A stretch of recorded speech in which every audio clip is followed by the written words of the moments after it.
It is a Wednesday edition of The Locker Room on your Love Music, Love Live Station Smooth, 98.1, 16 minutes past 8 a.m. It's the final day in the month of April 2025. And what better way to spend this part of the morning than talking about great sporting action? And The Locker Room is where you get to have the latest information, analysis, and of course, the banter. You know, we cannot do without the banter at all. I'm talking about we. You know, I never do this alone. No, no, no. Being alone in the locker room is a tad bit boring. I have joining me, as she always does, even though virtually this Wednesday morning. I can understand. Tega Supreme in the building. Tega, good morning to you. Great to have you in the locker room. Good morning. Oh, yesterday was such a restful time. They played a match and everywhere was just peace and quiet. And because of the rain that had fallen earlier, It was so sleep cool. was it was so cool. So when there's peace and tranquility and then there's cool weather, how everything that's why I just mistakenly overslept. You understand? I don't So blame you. for don't blame me, blame PSG. All right. we'll be talking we'll be talking about world peace brought to you by PSG. We'll also touch a little bit on the second semi-final coming up tonight with Barcelona and Inter Milan. We'll touch a little bit on no, we'll not touch a little bit. We'll do a full round up of the NBA playoffs. Basically, we have to talk about it because Tyrese Halliburton's father almost, in fact, he caused some fight in the NBA with Giannis Antetokounmpo, and we are waiting to see the repercussions of that. Somebody has to be fined and somebody has to be banned. So we'll touch Mm. on the NBA playoffs.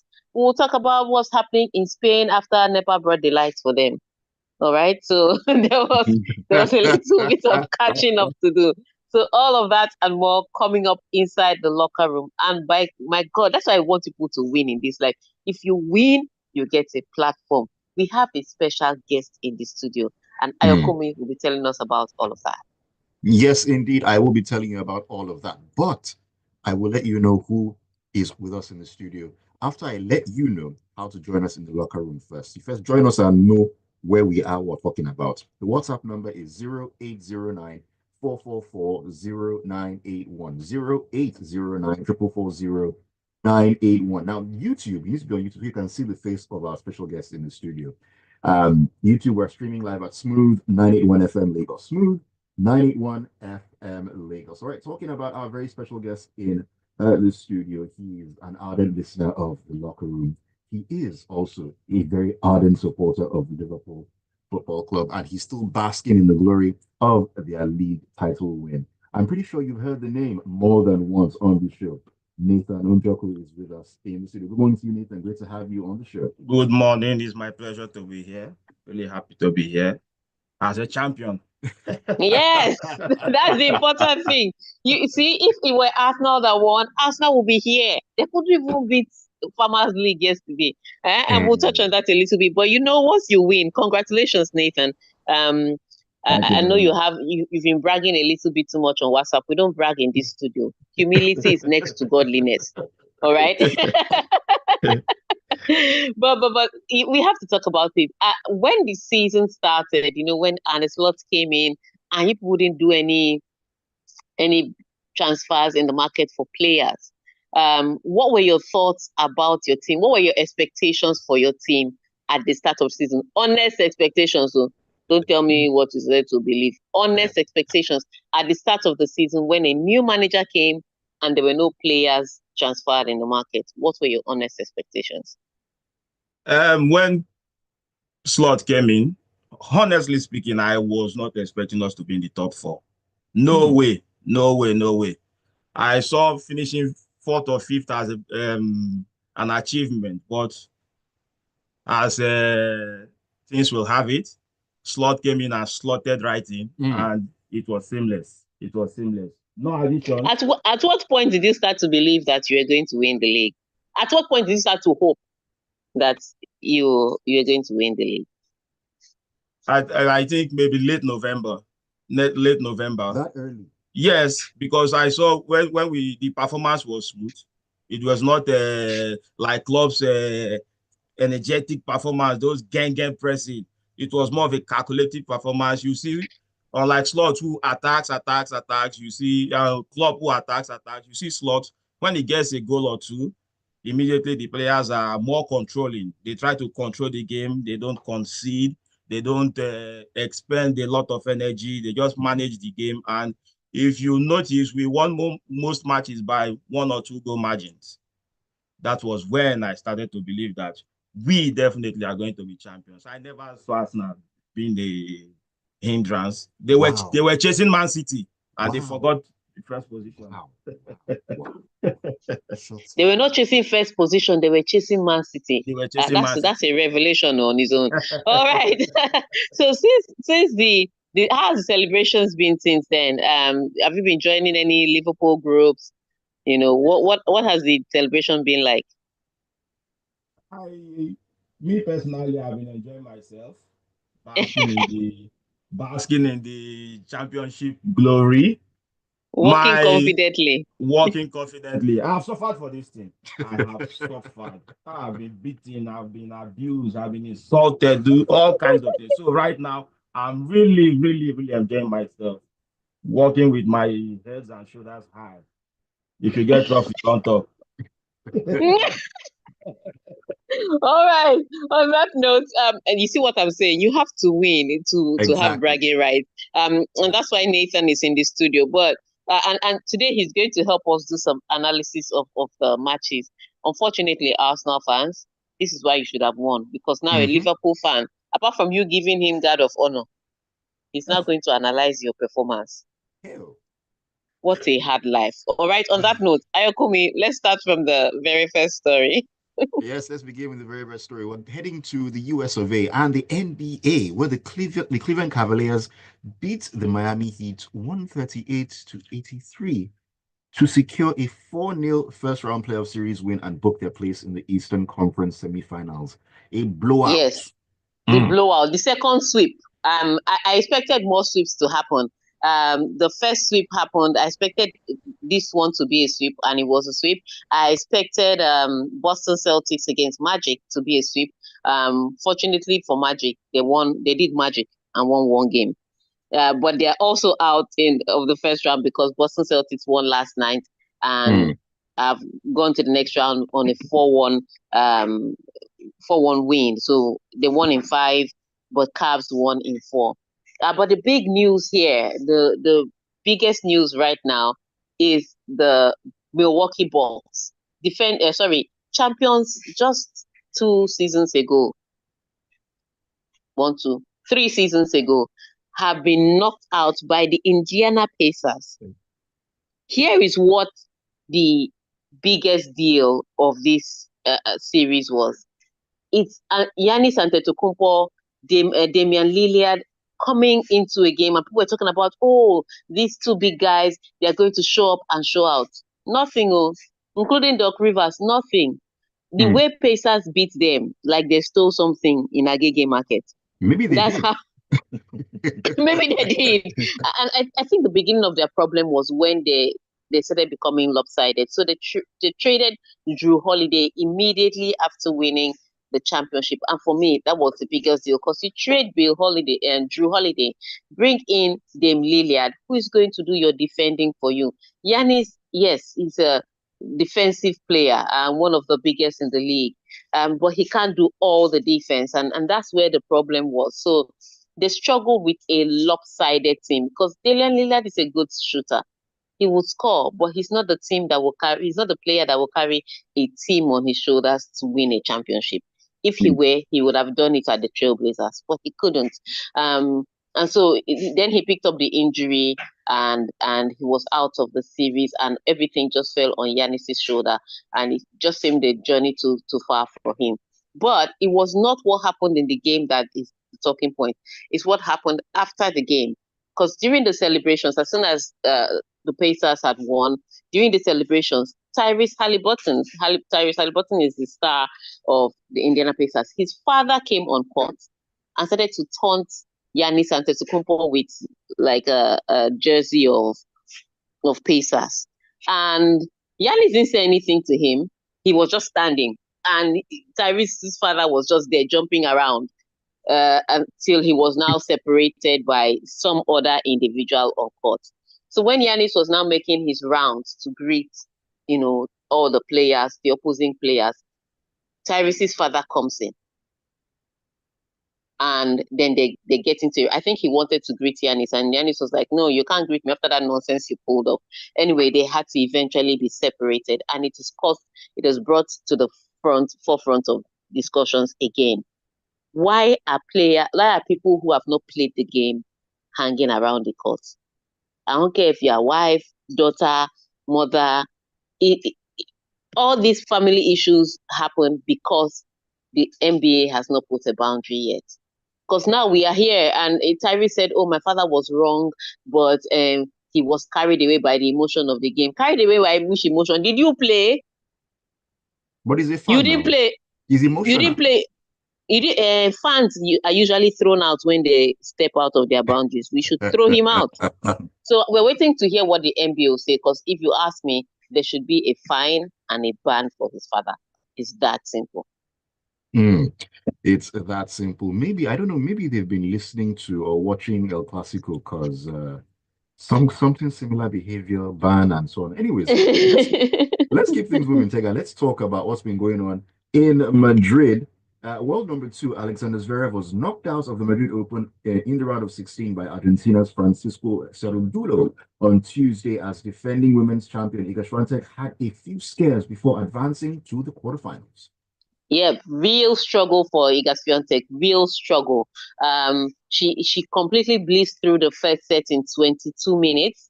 The second set took an hour and 11 minutes. That's how tough she had to fight. But she made 34 unforced errors in that set. And that, without meaning to take anything away from Schneider, it was largely down to the amount of errors, especially on the big points that Iga Swiatek made. And so when they got into the first set, she still made a few errors here or there, but she was the one player that was able to hold her nerve and come through it. I think she would have beaten herself if she didn't get through that one. But yes, sometimes Iga plays against Iga. She's like Carlos Alcaraz. But she's through to the next round. And so is Aryna Sabalenka, also through to the next round in straight sets. Iga Swiatek plays Madison Keys next, who defeated Donna Vekic in straight sets. But remember, Madison Keys beat Iga Swiatek in the Australian Open. So this is a revenge match. So we wait to see how that pans out. On the men's side, first of all, remember Yannick Sinner is still serving his doping ban. He comes back in the Rome Masters next week. Novak Djokovic was beaten in this one, and he's now pulled out of the Rome Masters. We don't know why, but he's pulled out of the Rome Masters. And Carlos Alcaraz was injured, so he didn't play this tournament. So Sasha Zverev was the one people were looking to at least go far and then maybe close the gap on world number 2, Carlos Alcaraz, or even completely topple him. But yesterday, Cerúndolo used Sasha Zverev to do, what they call those things that they, like those dolls that they do during plays. He was literally playing with Sasha Zverev like a rag doll. Sent him on every errand, from the left to the right to the front. Sasha was just like, you know what, let me just lose and go home. I'm done. So he was soundly beaten. It wasn't a case of, of first errors had me. No, he played a good game. Cerúndolo just stopped it.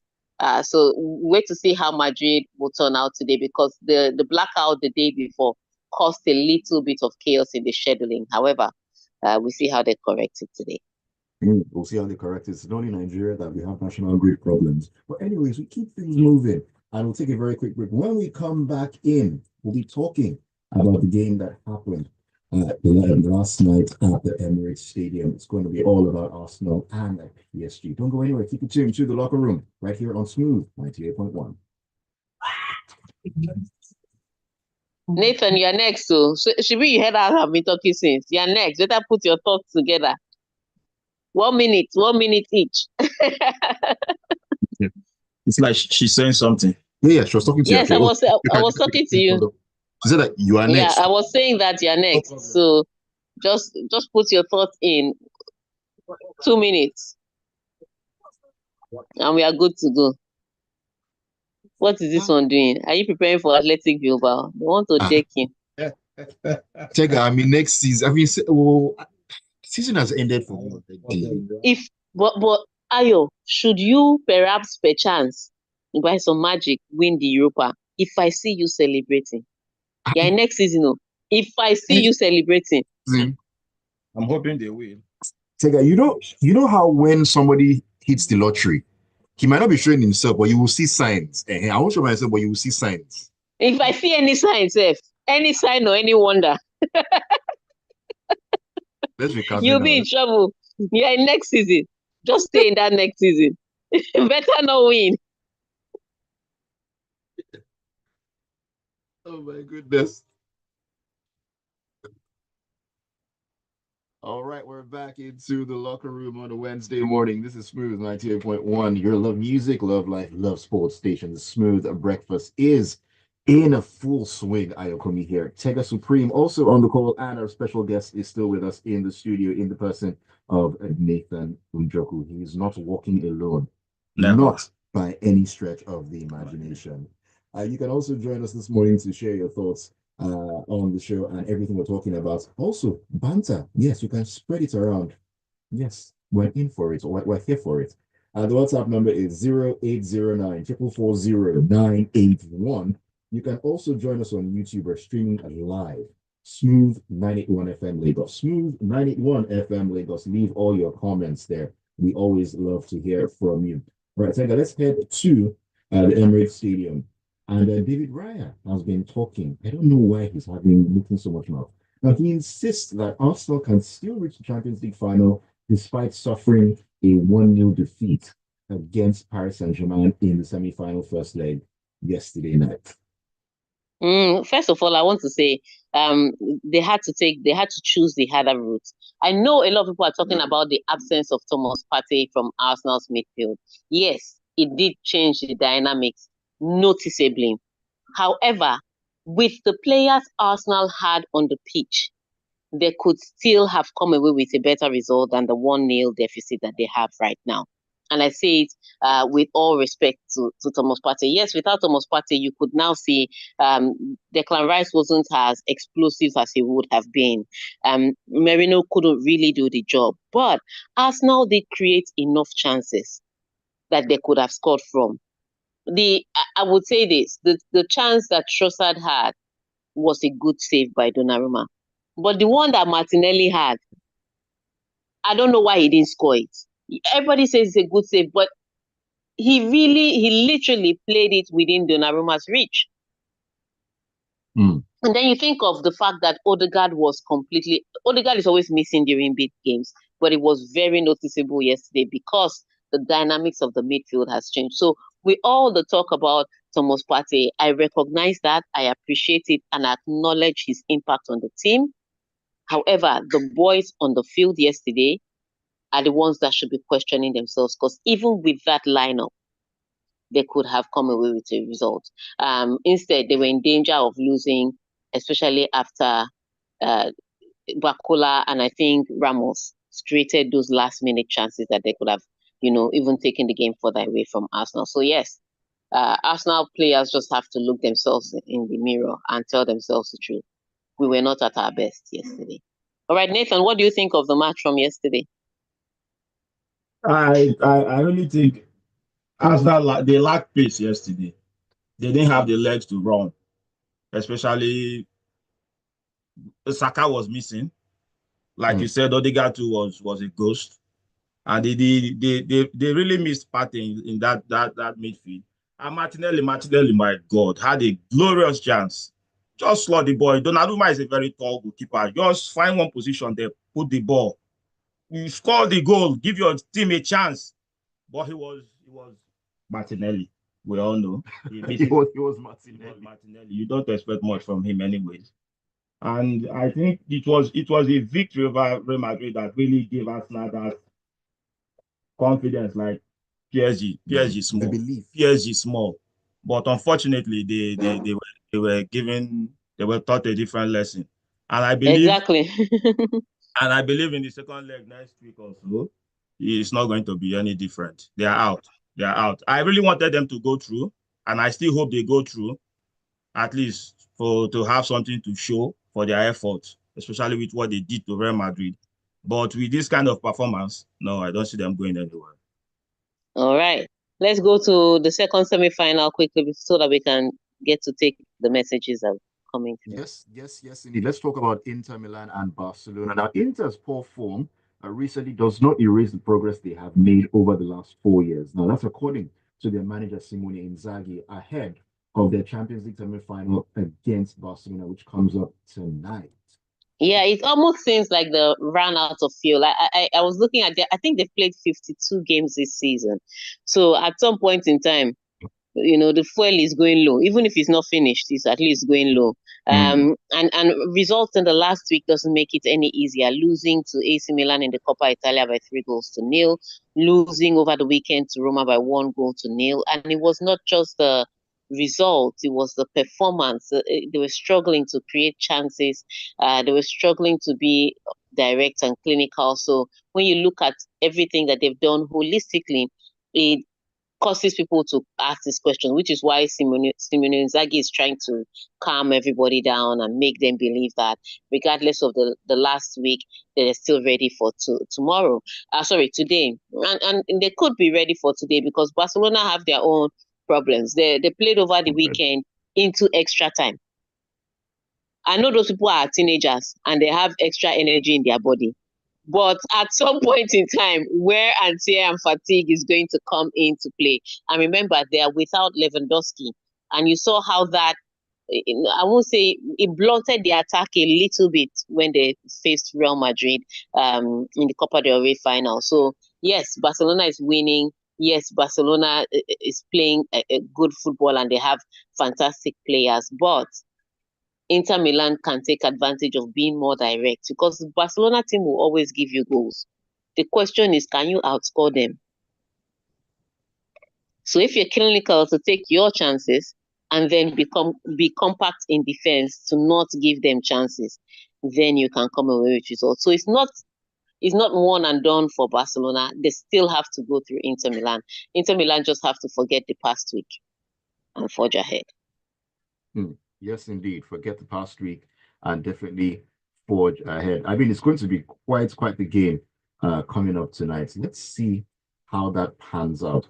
Before we go into Real Madrid, Tega, I was going to mention concerning the Arsenal and PSG game.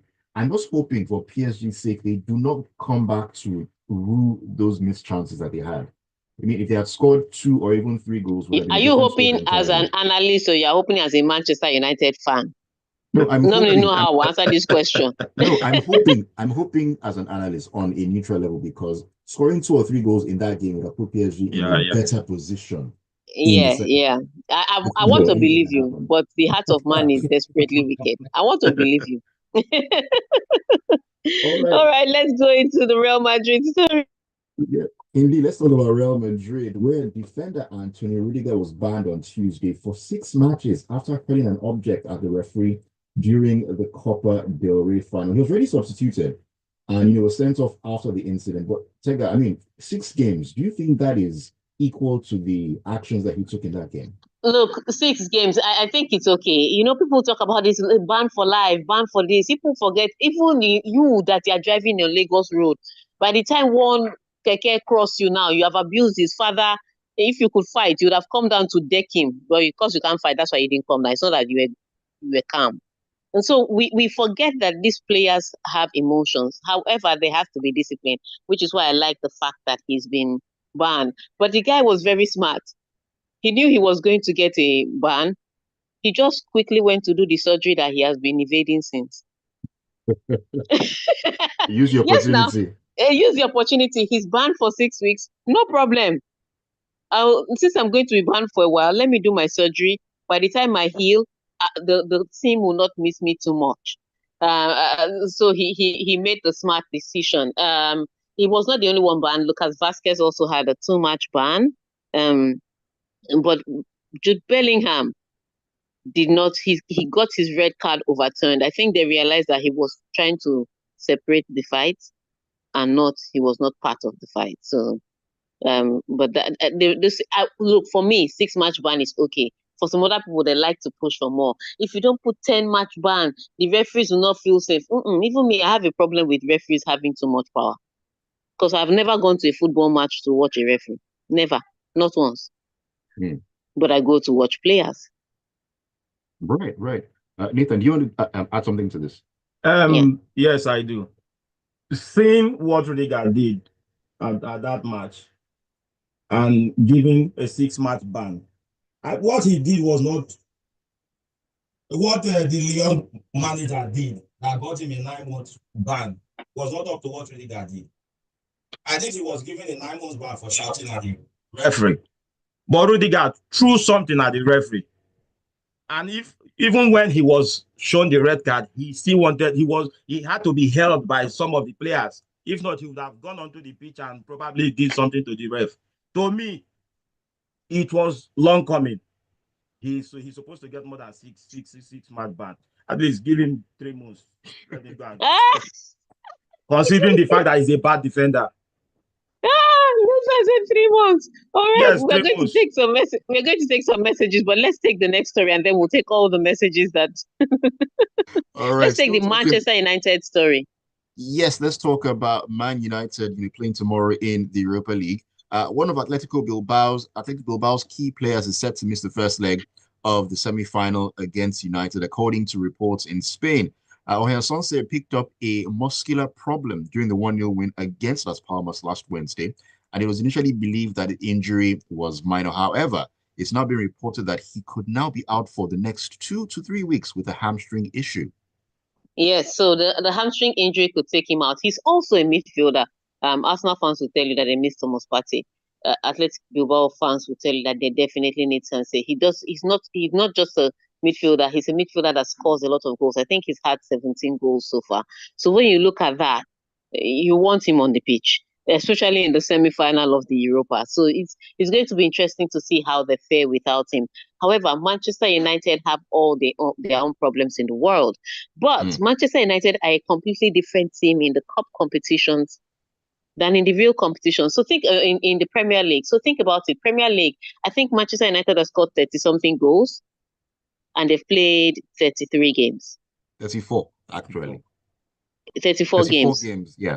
Yes, and they've played 34 games. In the cup competition, they've played 18 different matches in cup competitions across all cup competitions. They've scored 40 something goals. So they're scoring more. They're scoring more in the cup competitions. They are doing better in the cup competition. So you don't want to use Manchester United's overall form to judge Manchester United's performance in Europa. It's going to be a tough one for both teams. And I think Amorim can just manage to shade this one. But let's see how it works out. Look, the thing about Manchester United is their wings. When Nico and his brother start to dance Azonto on those wings, it cannot, because by the time they dribble one or two, Mazarari will fall left, Maguire will fall right.